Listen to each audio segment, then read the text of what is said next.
الحمد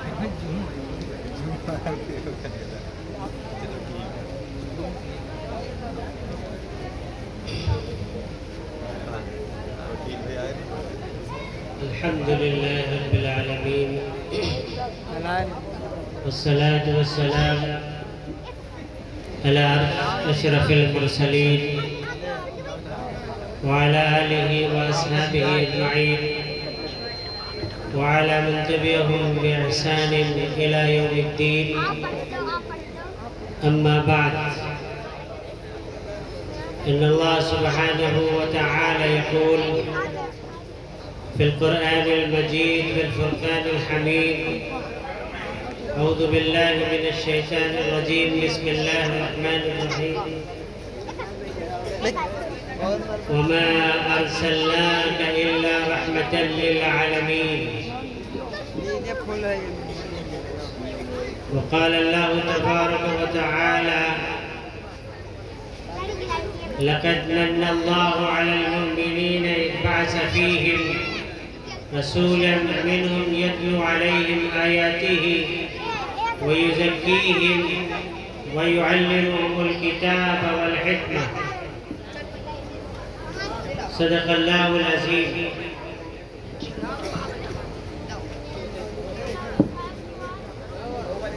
وقال النبي صلى الله عليه وسلم: من رأى منكم منكرا فليغير بيده، فإن لم يستطع فبقلبه، وإن لم يستطع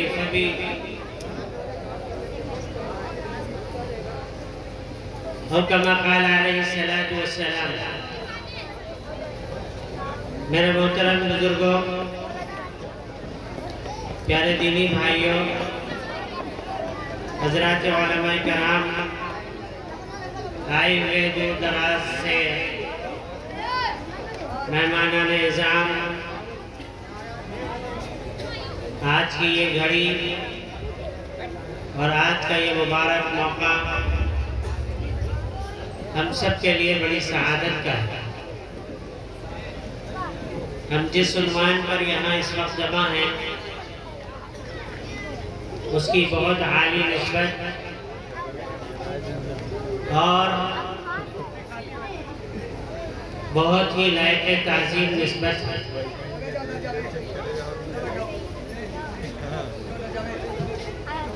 جس موقع پر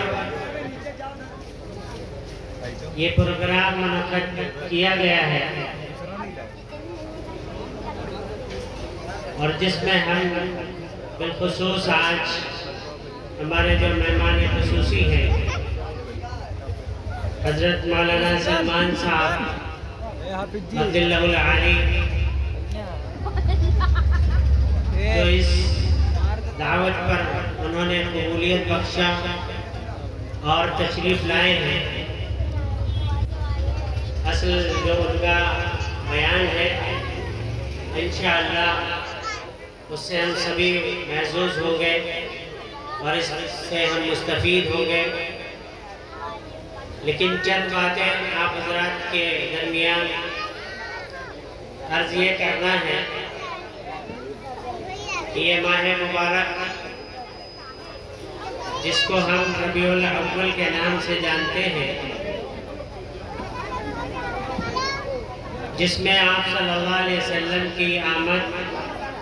آپ کی ولادت اور اللہ تعالیٰ نے اس دنیا کو کچھ نوازنے کے لیے آپ کا انتخاب فرمایا، اس کا نام ہی بڑا عجیب ہے. ربیع الاول عربی لفظ ہے. بھائی تھوڑا ادھر متوجہ ہے، ان کی بات نہ کریں. آپ یہ سمجھیں کہ رسول اللہ صلی اللہ علیہ وسلم کی بات ہونی ہے، اور جب ذکر خیر ہو، ذکر رسول ہو، ذکر حبیب ہو تو ہمیں چاہیے کہ ہم اسی عظمت کے ساتھ سنیں. اگر ہماری توجہ اور ہماری فکر عام جلسوں کی طرح، مشاعروں کی طرح، دوسری نشستوں کی طرح یہ بھی اسی زمرے میں آ گئی تو پھر اس کا جو ثواب ہے اور اس کے جو برکات ہیں اور اس کے منعقد کرنے کا جو مقصد ہے وہ پورا حاصل نہیں ہوگا۔ اے بیٹا، وہ بچے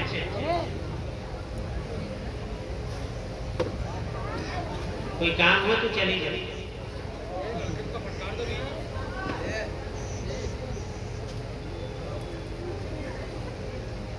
درود شریف پڑھیں۔ اللہم صلی علی محمد وعلی آل محمد کما صلیت علی ابراہیم وعلی آل ابراہیم انک حمید مجید۔ تو میں یہ کہہ رہا تھا کہ ربیع الاول یہ عربی لفظ کا ایک ایسا نام ہے جو ہمارے 12 مہینوں میں سے ایک مہینے کا اللہ نے نام تجویزہ ہے۔ ربیع کے معنی ہوتے ہیں بہار کے، اور اول کے معنی اول ہوتے ہیں پہلا۔ ربیع الاول یعنی وہ پہلی بہار ہے جو اللہ نے دنیا کے اندر جس کی ہوا چلائی، جس کے پھول کھلائے اور جس کی سرسبزی اور شادابی سے ساری دنیا کو ہمکنار کیا اور اس کے فیض کو عام کیا۔ یہ اس کا ایک تمہیدی عنوان ہے۔ آپ صلی اللہ علیہ وسلم کی آمد، آپ کی پیدائش کی نسبت پر یہ لفظ بھی بتاتا ہے کہ جس طرح سے یہ لفظ ایک پہلی بہار بن کر کے اس دنیا کے لیے، ساری انسانیت کے لیے وجود میں آیا، اس کا مطلب تھا کہ اس بہار سے پہلے خزاں تھا، ایسی خزاں جس میں کفر تھا، کفر کا خزاں تھا، شرک کا خزاں تھا، بدکاریوں کی خزاں رسانی تھی، بے پردگی تھی، انسانیت کا احترام نہیں تھا، بڑے چھوٹے کا لحاظ نہیں تھا، علم کا دور دورہ نہیں تھا، اچھی تعلیم، اچھے آداب کا پھول اور گلدستہ مرجھایا ہوا تھا، رحم کا جذبہ نہیں تھا، انانیت کی بھرمار تھی۔ ایسے میں آپ صلی اللہ علیہ وسلم کی آمد اور ایسے میں آپ صلی اللہ علیہ وسلم کے دنیا میں تشریف لانا، ان تمام تر جو گلدستے کو ویران کیے ہوئے تھے اس میں ایک نئی رمق پیدا فرمائی، اس کے اندر اپنی محنتوں کا پانی ڈالا، اپنی جانفشانیوں کا، قربانیوں کا، رونے کا، دھونے کا، محنت اور مجاہدے کا، اس میں ایسا پانی پہنچایا کہ وہ فضا رسیدہ درخت جو مرجھایا ہوا تھا، جو بالکل ڈھونڈا تھا، بالکل اس میں ایک پتا اور ایک پتی اور ایک پھول بھی نظر نہیں آتا تھا، آپ صلی اللہ علیہ وسلم کی کوششوں، محنتوں اور آپ کی پوری زندگی کی قربانیوں سے اللہ تعالیٰ نے اس درخت کو ہرا بھرا کر دیا۔ ادھر کر ہرا سے سوئے قوم آیا، وہ ایک نسخہ بیویاں ساتھ لایا، وہ پاک ذات جس نے آپ صلی اللہ علیہ وسلم کو اس کام کے لیے چنا، اس نے پہلا سبق جو اس دنیا پر رہنے والے کو دیا، وہ پہلا سبق تھا کہ ہماری امت کا کوئی فرد، مرد ہو یا عورت، بچہ ہو یا جوان، بوڑھا ہو یا طاقتور، کوئی کسی کو جاہل رہنے کی ضرورت نہیں، جاہل نہیں رہ سکتا ہے، اس کو سب سے پہلے اللہ کے نام سے جڑنا پڑے گا، اس کو پڑھنا پڑے گا۔ اسی لیے سب سے پہلا سبق جبریل امین نے وحی کے ذریعے سے اپنے نبی کو دیا اور نبی نے امت کو بتایا، سب سے پہلا سبق اقرأ باسم ربک الذی خلق، یہ اپنے پیدا کرنے والے کو پہچانو، تمہارا خالق ہے، تمہارا مالک ہے، یہ پہلی چیز ہے جس کو ہمیں جاننا ہے۔ آج میرے بھائیوں، وہ سبق جو اللہ کے نبی صلی اللہ علیہ وسلم نے اپنے دور میں صحابہ کرام کو سکھایا، پڑھایا، اس وقت جب سے وہ پڑھنے والے لوگ 40 سال والے تھے، 50 سال والے تھے، 60 سال والے تھے، شادی شدہ تھے، غیر شادی شدہ تھے، اور جو وحی نازل ہوئی اس کو سب نے پڑھا۔ کسی نے پڑھنے میں اور قرآن کی آیتوں کے یاد کرنے میں کسی نے تھوڑا سا بھی شرمندگی کا اور اپنی عمر کے اس بڑھاپے اور اس پڑاؤ پر اس وقت نبی پاک علیہ السلام نے اپنا درس دیا اور اپنا پیغام سنایا، کسی نے یہ نہیں کہا ہم اس بڑھاپے میں کہاں پڑھ سکتے ہیں، ہمارا کام یہ نہیں ہے۔ اس لیے آپ صلی اللہ علیہ وسلم کی سب سے پہلی جو محنت کی وہ امت کو تعلیم یافتہ بنانے کی، اور صرف تعلیم یافتہ بنانے کی نہیں تھی، بلکہ اس تعلیم کے ذریعے سے اللہ کی معرفت کو سے واقف کرانے کی، کہ لوگ اپنے اللہ کو پہچان لیں۔ آج ہمارا سب سے بڑا ثانیہ اس دنیا میں یہ ہے، ہمارے گھروں میں بڑے جوان بوڑھے مرد عورت بچے بہو بیٹیاں سارے لوگ ہیں، اور قریب سبھی لوگ پڑھے ہوئے ہیں، کوئی اسکول کا پڑھا ہوا ہے، کوئی مدرسے کا پڑھا ہوا ہے، لیکن اکثریت ایسی ہے جو اپنے اللہ سے ناواقف ہے، جو اپنے نبی سے ناواقف ہے، جو اپنی تعلیمات سے دینی تعلیمات سے ناواقف ہے۔ اس لیے تعلیم کا مطلب صرف یہ نہیں ہوتا ہے کہ ہم قرآن پاک کو لفظاً یاد کر لیں، قرآن پاک کا پڑھ لینا صرف یہ نہیں ہے کہ ہم اس کے ترجمے کو صرف جان جائیں، پڑھنے کی یہ درجات ہے، لیکن پڑھائی کا مقصد یہ ہے کہ ہم اپنی زندگی کے ہر شعبے کو ہم ایسا نمونہ بنائیں جیسے اللہ کے نبی صلی اللہ علیہ وسلم نے صحابہ کرام کا تیار کیا۔ وہ اگر مسجد کے مؤذن تھے اور وہ اگر مسجد کے امام تھے تو عدالت کے بڑے منصف تھے، وہ بڑے جرنیل تھے، وہ سپاہیوں کی طرح بہادروں کی طرح اللہ کے راستے میں جہاد کرنے والے ہوتے تھے۔ ان کے ایمان میں، ان کی زبانوں میں جس طرح قوت تھی، قوت ایمانی تھی، ایسے ان کے بازوؤں میں بھی اللہ تعالیٰ نے ان کو قوت بہادری عطا فرمائی تھی۔ حضرت علی رضی اللہ عنہ کی تلوار اور حضور پاک علیہ السلام کی تلوار اور جو ہے بے شمار جو صحابہ کی جو ہے کہ محنتیں ہیں، اگر سیرت کے حوالے سے پڑھا جائے تو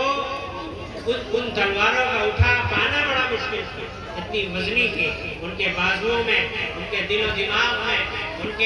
کے جذبات میں اللہ نے ایمان کی ایسی طاقت بھر دی تھی کہ وہ بڑے سے بڑے کارنامے کو انجام دیتے ہیں۔ آج میرے بھائیوں، ہم نے اس تعلیم کا صحیح فائدہ نہیں اٹھایا، جس کی وجہ سے ہم جسمانی طور پر بھی کمزور، ایمانی طور پر بھی کمزور، اخلاقی طور پر بھی کمزور، اور ہم ہر میدان میں کمزور ہیں۔ کہنے کو تو سیرت کے حوالے سے بہت ساری باتیں کہی جا سکتی ہیں، لیکن آپ حضرات اگر اس جلسے سے اور رحمت للعالمین کی اس رحیم ذات کی برکت سے اگر یہ نیت کر لیں اور یہ تہیہ کر لیں کہ ہم اپنے بچوں کو پیٹ کاٹ کر کے اور اپنے بچوں کو اپنا تک مار کر کے پڑھائیں گے، ان کو جاہل نہیں ہونے دیں گے، تو انشاءاللہ آپ کا یہ جلسہ بہت کامیاب ترین جلسہ ہوگا۔ ہمارا کوئی سیرت کا جلسہ، کوئی جو ہے حضور صلی اللہ علیہ وسلم سے منسوب پروگرام، وہ صرف اس لیے نہیں ہوتا ہے کہ ہم صرف وہاں موجود شعراء کرام کے اچھے اشعار سن لیں اور مقررین حضرات کی اچھی تقریریں سن لیں اور بہترین بولنے والوں کی جو ہے تقاریر سے ہم لطف اندوز ہو اور کہیں مزہ آ گیا۔ ہمارے ہر پروگرام کا مقصد عمل ہوتا ہے۔ اگر یہ سیرت کا جلسہ ہماری عمل کی نیت کو بڑھانے کا ذریعہ بنتا ہے۔ تو میرے بھائیوں، یہ ہمارا پروگرام ہمارے لیے نجات کا سامان بنے گا، ورنہ ہمارے دین کے اندر خصوصاً انبیاء یا کسی بزرگان دین کے حوالے سے ہمارے یہاں کوئی اس کی پیدائش کا دن یا میلاد کا دن ہمارے یہاں کوئی بہت اہمیت کا حامل نہیں ہے۔ ہمارے لیے اہمیت کا حامل صرف اس وجہ سے ہے، اور اللہ نے ہمیں اس کے برکات اس لیے بتائے ہیں تاکہ ہم اس آمد کی خوشی اس طور پر منائیں جیسے مدینے والوں نے منایا تھا۔ آپ کی آمد کو مکے والوں نے دھتکار دیا تھا، مکے والوں نے ہجرت کرنے پر مجبور کر دیا تھا، آپ کی بات کو سننے کے لیے کوئی گوارا نہیں ہوتا تھا۔ آپ صلی اللہ علیہ وسلم اللہ کے حکم سے ہجرت کر کے مدینہ منورہ جاتے ہیں، اور مدینہ منورہ کے کیا بچے، کیا بوڑھے، کیا جوان، کیا کالے، کیا گورے، سب بستیوں سے نکل کر آپ کی آمد کا استقبال کرنے کے لیے امٹ پڑتے ہیں، اور ہر ایک چاہتا ہے کہ رسول اللہ صلی اللہ علیہ وسلم ہمارے یہاں تشریف لائے، ہم ان کی خدمت کریں، ہم ان کا استقبال کریں، ہم وہ جو کہیں گے ہم اس پر آمنا اور صدقنا کہیں گے۔ چنانچہ ان کے اس جذبے نے اللہ تعالیٰ نے مدینہ منورہ کو پوری دنیا میں اسلام کے پھیلنے کا اور اسلامی تعلیمات کے عام ہونے کا اللہ نے ذریعہ بنایا ہے۔ اس لیے ہم سب اس بات کا عزم کریں اور نیت بنائیں کہ ہمیں تعلیم کے معاملے میں پیچھے نہیں رہنا ہے۔ ہماری تعلیمات جو ہمارے لیے فرض کا درجہ رکھتی ہیں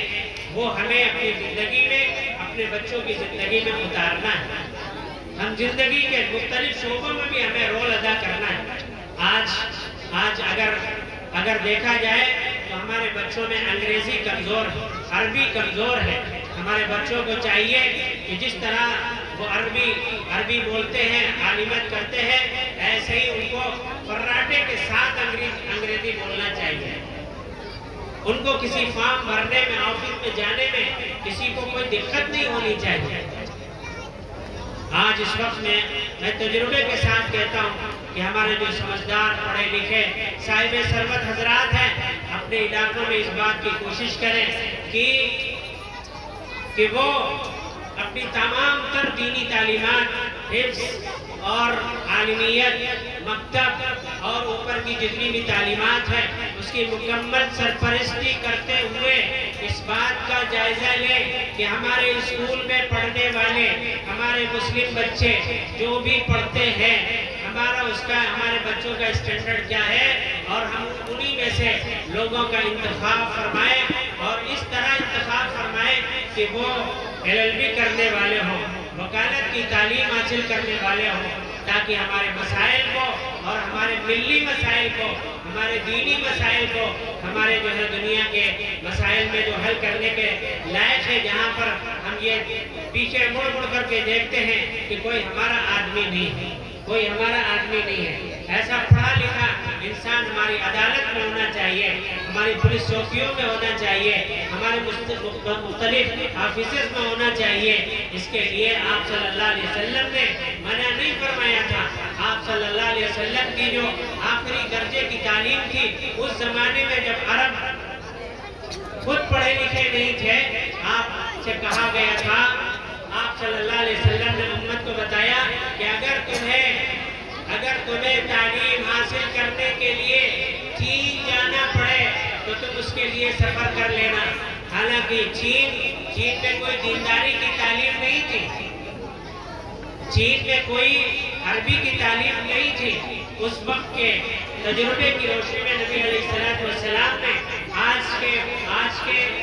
خاکے کو سامنے رکھو۔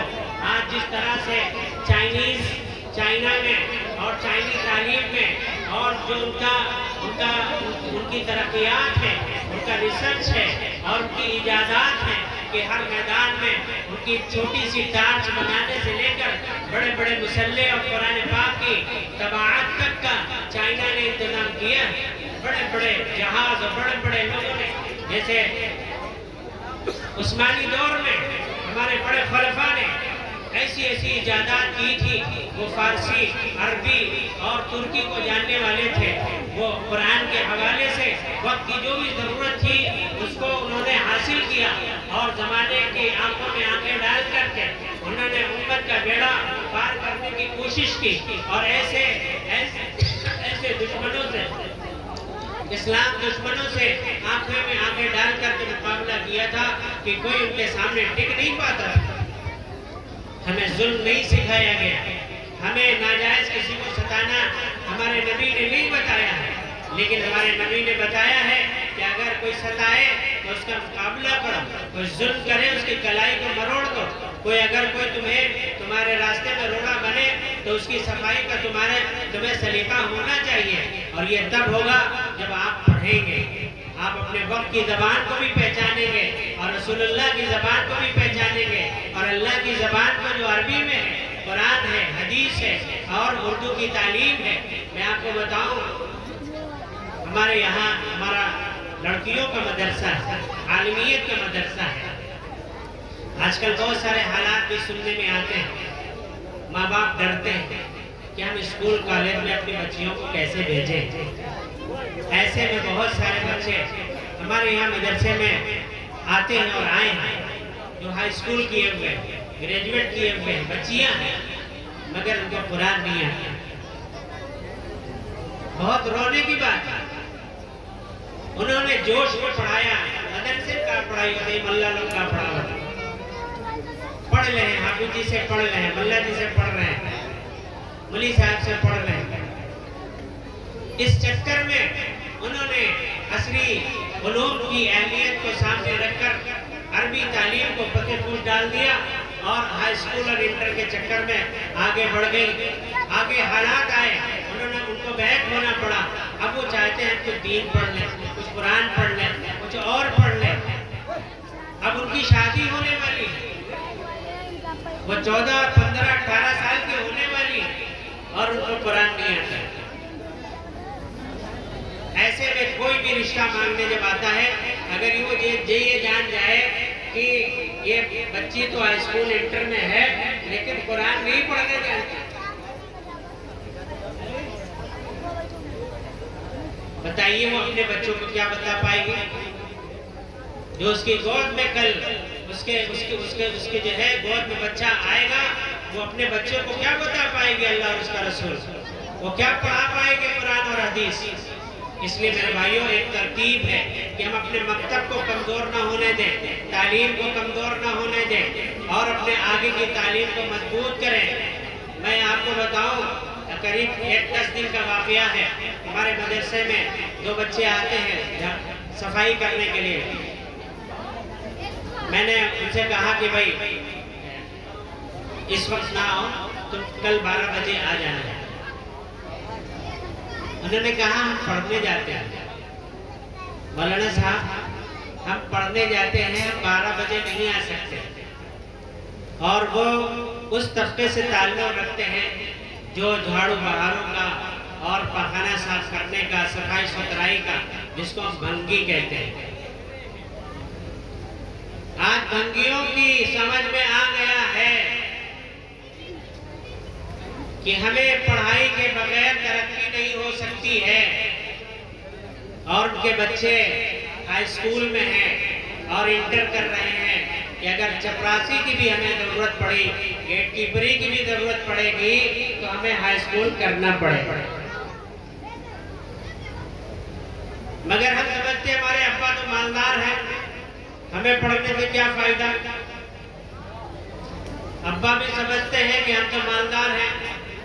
4 لاکھ کا جہیز دے دیں گے، داماد خوش ہو جائے گا. میرے بھائیوں، تعلیم کا پڑھنا اس لیے نہیں ہے، تعلیم کا پڑھنا اس لیے ہے کہ آپ کے بچے فاطمہ بن جائیں، عائشہ بن جائیں، ابو ہریرہ بن جائیں، سعد بن ابی وقاص بن جائیں. اس لیے ہمیں آج کے اس پروگرام سے آپ حضرات سے یہی اپیل کرنا ہے کہ آپ یہ نیت لے کر کے اٹھیں. جہاں ساری باتیں ہوئیں گی، اللہ ہمیں سب باتوں پر عمل کرنے کی توفیق عطا فرمائے. آپ کے یہاں جو بھی مدرسہ چلتا ہے اور آپ کے اطراف میں جہاں بھی مکتب قائم ہے، آپ اس کو کو پانی پہنچانے کی کوشش کریں۔ آپ کے پاس جو کچھ ہے اللہ کی امانت ہے، مال ہے اللہ کی امانت ہے، جو کچھ ہے اولادیں ہیں اللہ کی امانت ہے، اس کو آپ اس امانت کے طور پر امانت داری کا حق ادا کرتے ہوئے استعمال کریں، تاکہ اللہ تعالیٰ آپ کی نسلوں کو گمراہی سے بچائے، آپ کی نسلوں کو بے دینی سے بچائے، آپ کی نسلوں کو جہالت سے بچائے، آپ کی نسلوں کو اللہ ایمان اور عمل اور علم اور جو ہے علماء اور جو ہے اور فقہا اور ادباء اور جو ہے دنیا کے کام آنے والے لوگ بنائیں اور آخرت میں نجات کا سبب بنائیں۔ اس لیے آپ حضرات سے درخواست ہے کہ ان تمام چند گزارشات کو کافی سمجھ کر اس پر عمل کرنے کی کوشش فرمائیں، اور اللہ کے نبی علیہ السلام سے جو ہمارا ایمانی دینی تعلق ہے اس کو مضبوط رکھتے ہوئے آپ صلی اللہ علیہ وسلم کی ایک ایک بات پر عمل کرنے کی توفیق عطا فرمائے۔ دوسری بات ہم اپنی ماں بہنوں سے بھی یہ عرض کرنا چاہتے ہیں، ابھی جو ہم نے ایک حدیث پڑھی تھی، من رأى منکم منکرا فلیغیر بیدہ، اللہ کے نبی علیہ السلام نے ارشاد فرمایا کہ تم میں سے جو بھی جس کے سامنے بھی کوئی بری چیز ہوتی ہوئی نظر آئے اور وہ دیکھے تو اس کو چاہیے کہ وہ اپنے ہاتھ سے اس کو بدل دے، روک دے۔ یہ بات عام طور سے جلسوں میں، مدرسوں میں، تبلیغ کے پروگراموں میں یہ بات دہرائی جاتی ہے، جس کی وجہ سے ایسا لگتا ہے کہ اس کے سارے ذمہ دار مرد حضرات ہیں، حالانکہ یہ بات اس میں نام نہ مرد کا ہے نہ عورت کا، اس میں یہ حدیث کے جو الفاظ ہیں، من کا لفظ استعمال ہوا ہے، ایک کامن لفظ استعمال ہوا ہے، ایک عام لفظ استعمال ہوا ہے، جو بھی دیکھے، جس کو بھی برائی نظر آئے اور اس سے لگے یہ برا ہے تو اس کو چاہیے کہ روکے۔ یہ کام صرف مردوں کا نہیں ہے، اس لیے ہماری ماں بہن بھی اس طرف توجہ فرمائے۔ اگر آپ کے سامنے آپ کو لگتا ہے کہ آپ کی بیٹی گھر کے اندر جو کرنا چاہیے وہ نہیں کرتی ہے تو آپ کی ذمہ داری ہے کہ آپ اس کے سر کے دوپٹے سے لے کر پیر کے ناخن تک کی فکر کریں اور اس کی ظاہری اور باطنی تمام چیزوں کی نگرانی کرتے ہوئے اس کو اپنے اللہ سے، اپنے رسول اللہ سے اس کی نسبت کو قائم کرنے کی کوشش کریں، ورنہ کہیں ایسا نہ ہو جائے کہ ہماری عزتیں تار تار ہوں اور ہم کہیں روتے ہوئے بھی اپنا چہرہ دکھا نہ سکیں۔ آج بہت ساری خواتین ہماری بہنیں اور ایسی ہیں جو ایک دم سے واقعہ نہیں ہوا ہے، نقاب پہن کر کے ایسی جگہوں پر ایسے اعمال کا اظہار کرتی ہیں جس سے ہر عزت دار آدمی کا سر جھک جاتا ہے۔ ماں باپ روتے ہیں، بھیا کیا کرنا، کہاں چلے جائیں، کہاں سر پھوڑ لیں، ہم نہیں سمجھ رہا ہماری بٹیا ایسی ہے، ہمارا لڑکا ایسا ہے، ہمارا بھیا ایسا ہے۔ تو یہ بات ایک دم سے نہیں ہوتی ہے، کوئی بگاڑ ایک دم سے نہیں ہوتا ہے۔ اس لیے ہمیں چاہیے کہ ہم پہلے آپ صلی اللہ علیہ وسلم کی تعلیمات کو سامنے رکھ کر غور کیجئے۔ فرمایا جب بچہ پیدا ہو تو اچھا نام رکھو، جب وہ اپنے آپ کے باہوں میں کھیلنے لگے اس کو لوریاں سناؤ، اچھی لوریاں سناؤ، جب بولنے کے لائق ہو تو سب سے پہلے اللہ کا نام سناؤ، کلمہ پڑھاؤ، پہلا کلمہ، دوسرا کلمہ، اس کے معنی بتاؤ، اس کا ترجمہ بتاؤ، دعائیں سکھاؤ، بسم اللہ کی برکت بتاؤ، کھانے کے بعد کی دعائیں سکھاؤ، سونے جاگنے کے آداب سکھاؤ، دوپٹہ کیسے اوڑھنا ہے، اسکارف کیسے پہننا ہے، باہر کیسے نکلنا ہے، اور نکلے تو سلام کیسے کرنا ہے، آنا ہے تو سیدھے کیسے آنا ہے، یہ ماں باپ بتاتے ہیں، اور باپ نہیں ماں بتاتی، باپ نہیں بتاتے۔ ماں کی گود بچے کا مدرسہ بتایا گیا ہے، باپ کی گود بچے کا مدرسہ نہیں ہے، ماں کی گود بچے کا مدرسہ ہے۔ اگر ماں نے نہیں سمجھا یہ بات اور عمل نہیں کیا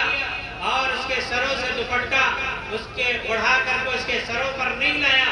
تو یہ بچی ہمارے لیے آگے کے لیے مصیبت بنے گی۔ اس لیے ہمیں اسے بھی پڑھانا ہے، سب سے پہلے دین پڑھانا ہے، کلمہ پڑھانا ہے، اپنے شوہر کے حقوق بتانے، بڑے چھوٹے کا ادب سکھانا،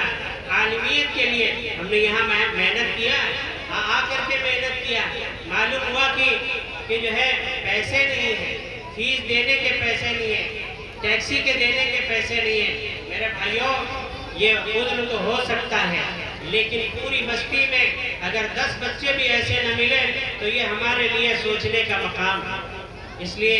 ہمیں تعلیم کے طور پر ہمیں آگے آنا ہے۔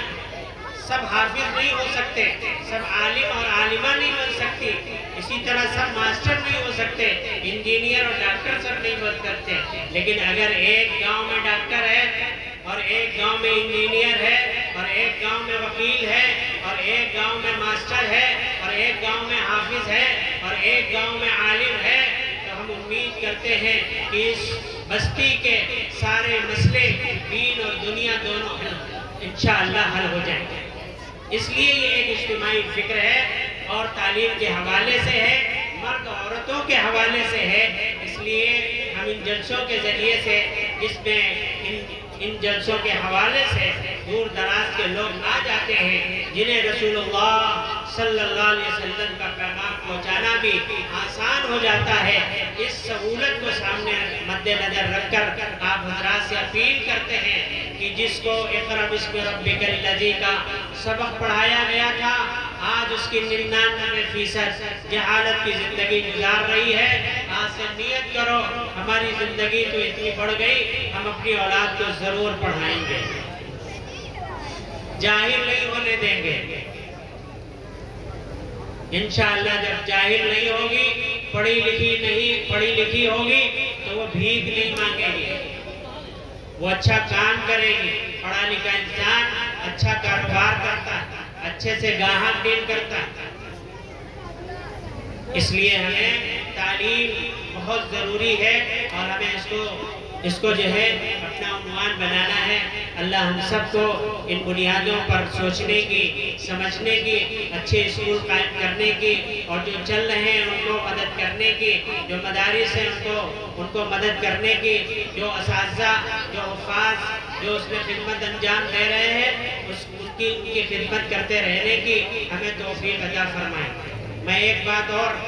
چلتے چلتے عرض کرنا چاہتا ہوں کہ جو مدارس میں الحمدللہ ہمارے حفاظ کرام اور علماء کرام پڑھاتے ہیں، میں اس حوالے سے بھی ایک درخواست کرنا چاہتا ہوں۔ ممکن ہے آپ کے ہاں جو بھی اساتذہ پڑھاتے ہیں آپ ان کو 5,000، 8,000، 10,000 جو بھی دیتے ہوں، اگر 10,000 بھی دیتے ہیں تو آپ سمجھ لیجئے کہ آپ بہت نہیں دیتے،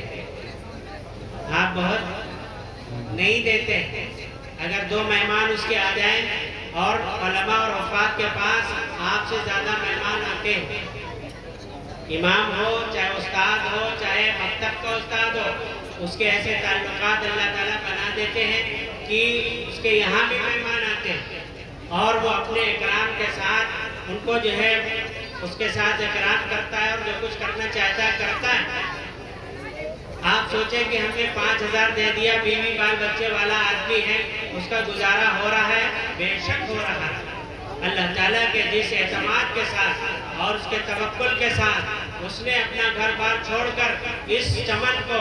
اس نے گلدار بنانے کے لیے، اس دیار کو اس نے اپنے خون پسینے سے سینچنے کے لیے جس طرح اس نے اپنے آپ کو لگا دیا ہے، اللہ تعالیٰ اس کو تمام ناگہانیوں سے، بیماریوں سے، پریشانیوں سے بچا کر اللہ تعالیٰ اس کی کمائی میں برکت ڈالتے ہیں اور اس کے 5,000 میں وہ پورا ہو جاتا ہے اس طرح جس طرح 50,000 والے کو پورا نہیں ہوتا۔ اس لیے آپ سے درخواست یہ ہے کہ وہ کبھی آپ سے کہیں گے نہیں، لیکن آپ کبھی آئیے، مسجد آئیے، مدرسے آئیے۔ جس طرح آپ ایک نعت خواں کو آپ نے اٹھ کر 10 روپے دے کر تنکا راس بنایا ہے، آپ جب بھی مسجد آئے، جب بھی مدرسے آئے، آپ کے شخص نہیں ہے کہ کتنا دیں گے، آپ کی جیب میں جو بھی ہو ہدیے کے طور پر، تحفے کے طور پر آپ اپنے اس معلم کو اور اپنے اس استاد کو جو آپ کے بچوں کو قرآن پڑھا رہا ہے اور جو دینی تعلیم دے رہا ہے، اردو ہندی عربی پڑھا رہا ہے، آپ اس کے جیب میں ہدیتاً رکھیں۔ مدرسے والے کیا دیتے ہیں، کتنی تنخواہ ہے، یہ الگ مسئلہ ہے، لیکن آپ ہدیہ دینے کو بھی ایک عمل حضور والا سمجھیں۔ آپ آپ صلی اللہ علیہ وسلم نے فرمایا ہدیہ دو، ہدیے سے محبت پڑے گی۔ وہ اپنا گھر بار چھوڑ کر کے آپ کی بستی میں ہے، وہ کبھی آپ کے گاؤں کو چھوڑ کر کے جا نہیں سکتا ہے اگر آپ نے اس کو محبت عطا فرما دی۔ اس لیے آپ ہدیوں کا رواج دیجئے، اب علماء اور حفاظ اور ائمہ کو مصافحہ ملائیے۔ تو ناظم صاحب ہمارے بڑی حکمت سے ابھی اپنی وکالت کرتے ہوئے ماشاءاللہ آپ سے حاصل کر لیا۔ یہ فن ہوتا ہے، حاصل کرنے کا ایک فن ہوتا ہے، حاصل ہو جاتا ہے، لیکن یہ خوددار طبیعت کے لوگ، یہ علماء، یہ حفاظ، یہ کبھی ایسا فن کا مظاہرہ نہیں کرتے ہیں۔ اس لیے آپ کو چاہیے کہ بغیر کسی اس فنکاری کے آپ اپنی ایمان پر اور ایک نائب رسول سمجھ کر کے اور قرآن کا خادم سمجھ کر کے اس کو ہدیہ تحفے تحائف سے نوازا کریں۔ اللہ آپ کی کمائیوں میں اللہ تعالیٰ ایسے راستے کھولے گا کہ آپ تصور نہیں کر سکتے ہیں کہ اللہ نے ہماری دکانوں میں، کھیت کھلیانوں میں اور ہمارے چھوٹے سے جو ہے نظام معاش میں اللہ نے کس طرح سے برکت اور رحمت کے دروازے فرمائے ہیں۔ اس لیے اللہ کے خزانے بڑے ہیں، ہم غریب ضرور ہیں لیکن اللہ غریب نہیں ہے۔ اس لیے ان تمام چیزوں کو سامنے رکھ کر جو ہم نے اپنی ماں بہنوں سے درخواست کی ہے، اس اعتبار سے بھی جو عام حضرات ہمارے سبھی بھائی بیٹھے ہوئے ہیں، ان کے اعتبار سے بھی، اور جو صاحب علم اور جو ہے اور مسجد اور مدرسے اور تعلیم گاہوں سے تعلق رکھنے والے ہیں، وہ بھی اپنی جو ہے انہی کوششوں کے ساتھ اللہ کے نبی صلی اللہ علیہ وسلم کے آمد اور آپ کی تعلیمات اور آپ کے پیغام کو آگے بڑھانے کی کوشش کریں۔ اللہ ہم سب کو عمل سے زیادہ، کہنے سے زیادہ عمل کرنے کی توفیق عطا فرمائے۔